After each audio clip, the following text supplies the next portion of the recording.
स्वागत करती हूँ आप सभी का आज के इस बहुत इम्पॉर्टेंट टॉपिक के साथ में। हम हमारे चैनल पर सीटेट जनवरी 2024 की प्रिपरेशन को आगे बढ़ाते हुए आज की वीडियो में मैं आप लोगों के साथ में मैथ्स पेडागोजी की कुछ नेक्स्ट अगले जो टॉपिक है वो डिस्कस करने वाली हूँ। यानी कि हम जो है वो हमारे चैनल पर सीटीपी की 30 डे क्लासेस, उसके अलावा जो है वो साइंस पेडागोजी की मैं आप लोगों को जो है वो कंप्लीट करवा रही हूँ सीरीज, और अभी जो है वो मैंने आप लोगों के साथ में मैथ्स पेडागोजी की सीरीज जो है वो भी स्टार्ट कर दी है।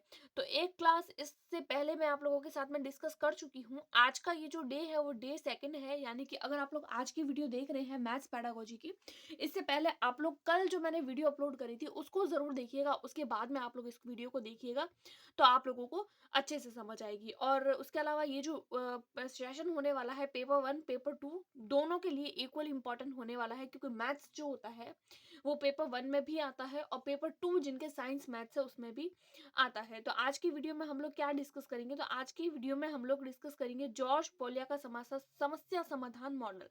देखिए, अगर आप लोग मैथ्स पेडागोजी पढ़ते हैं और अगर आप लोगों ने जॉर्ज पोलिया को नहीं पढ़ा है तो मैथ्स पेडागोजी का कोई मतलब नहीं है, ये बहुत ही इंपॉर्टेंट है और इसमें से क्वेश्चंस देखने को मिलते हैं। जॉर्ज पोलिया के समस्या समाधान के मॉडल में इन्होंने क्या बोला था?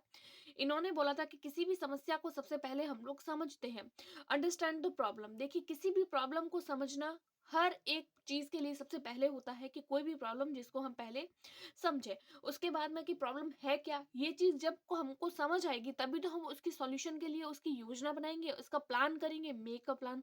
क्योंकि प्रॉब्लम आई तो हम लोगों को प्रॉब्लम को समझना है, प्रॉब्लम को समझ लिया अब हम प्लान बनाएंगे कि अब हम क्या करें आगे।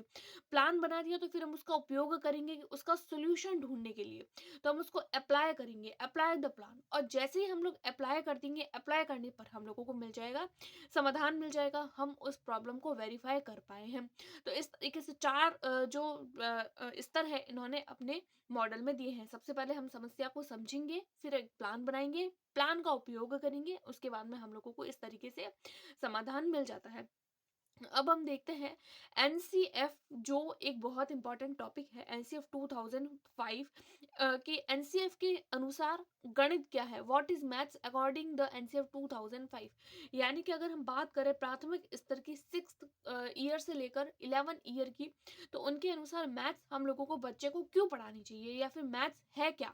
तो देखिए, मैथ्स के लिए सभी बच्चों में संख्या का सामान्य ज्ञान सुनिश्चित कराना, यानी क्यों जरूरी है मैथ्स। तो सबसे पहले तो बच्चे को सामान्य नॉलेज मैथ्स का होना चाहिए, जैसे कि प्लस, माइनस, मल्टीप्लाई, डिवाइड, इन सब का नॉलेज बच्चे के अंदर होना चाहिए, क्योंकि अगर ये बेसिक ही क्लियर नहीं होगा तो बच्चे को आगे मैथ्स पढ़ने का कोई मतलब नहीं है। सामान्य संख्या ज्ञान बालक को होना जरूरी है। उसके बाद में हम देखते हैं सभी बालकों में गणित का सार्वभौमिकरण, यूनिवर्सलाइजेशन करना।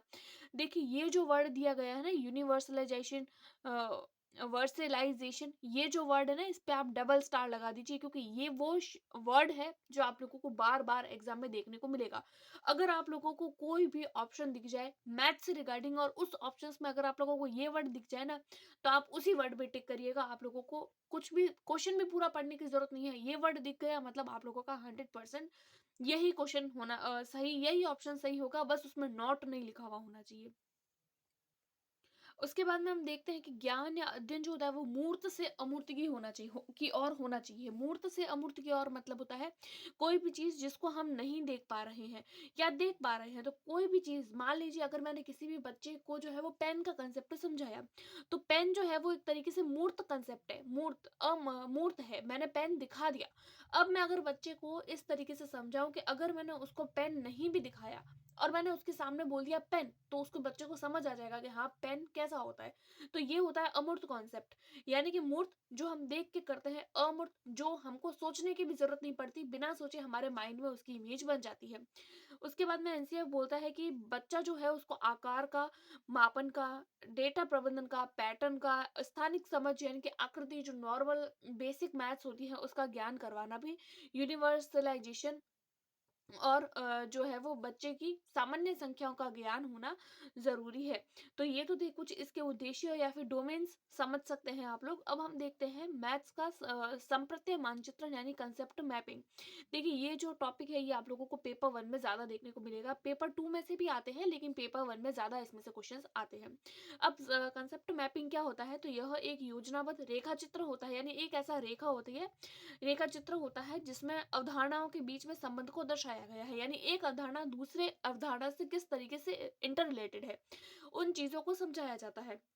यह जो है यह बालक और शिक्षक दोनों द्वारा, यानी कि संप्रत्य कंसेप्ट मेकिंग मेकिंग जो होता है वो टीचर भी कर सकता है और बच्चा भी कर सकता है, बालक और शिक्षक दोनों कर सकता है। तो आप लोगों को ये जो वर्ड है ना कि बालक और शिक्षक दोनों, इसमें से भी प्रीवियस ईयर में आप लोग जब क्वेश्चंस देखेंगे तो आपको समझ आएगा कि हाँ इस शब्द में से भी आप लोगों को क्वेश्चंस पूछे गए हैं। उसके बाद में आता है नए ज्ञान को प्राचीन ज्ञान से या फिर पुराने ज्ञान से जोड़ना, यानी कि नया जो ज्ञान होता है उसको, नया ज्ञान तब बिल्डअप होता है जब पुराना ज्ञान उसके साथ में कनेक्ट होता है। तो नए ज्ञान को जब हम पुराने ज्ञान के साथ में कनेक्ट करते हैं, फिर हम कोई भी अगर फॉर्मूला या कोई भी अगर सिद्धांत को क्रिएट करते हैं तो वो ज्यादा सक्सेस जाता है। उसके बाद में हम लोग देखते हैं, देखिए यहाँ पर कंसेप्ट मैपिंग खत्म होता है, इतनी ही चीजें इसमें से पूछी जाती है, ज्यादा नहीं पूछी जाती। अब हम देखते हैं कुछ बच्चे जो होते हैं वो गणित को समझने में उसमें दुर्बलता होती है, तो क्या मतलब वो नहीं समझ पाते हैं। तो ऐसे कौन कौन से कारण है या ऐसे कौन कौन से क्षेत्र है कि बच्चे जो है वो मैथ्स उतनी अच्छी नहीं होती है, बड़ी क्लास में आने पर भी उनकी मैथ्स इतनी अच्छी नहीं रहती। इसका क्या कारण है? क्योंकि बच्चे का देखो, जब बच्चे को संख्या ज्ञान नहीं होता है तब ऐसा होता है।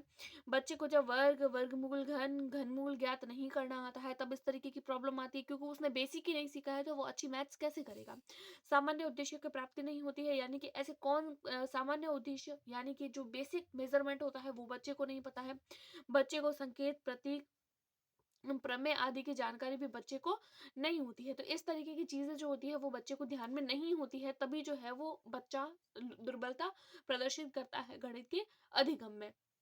तो 2 वीडियो मैंने आप लोगों के साथ में शेयर कर दी है, तो आज की ये सेकंड वीडियो थी। अब कल मैं आप लोगों के साथ में एक और वीडियो शेयर करूँगी और कुछ ही दिन में, यानी कि टारगेट तो यही है कि 1 वीक के अंदर-अंदर मैं आप लोगों को मैथ्स पेडागोजी कंप्लीट करवा दूँ। अगर आप लोगों ने चैनल को सब्सक्राइब नहीं किया तो सब्सक्राइब ज़रूर करें, अपने दोस्तों के साथ में शेयर करें और वीडियो पसंद आई तो प्लीज़ वीडियो को लाइक ज़रूर करें। Thanks for watching.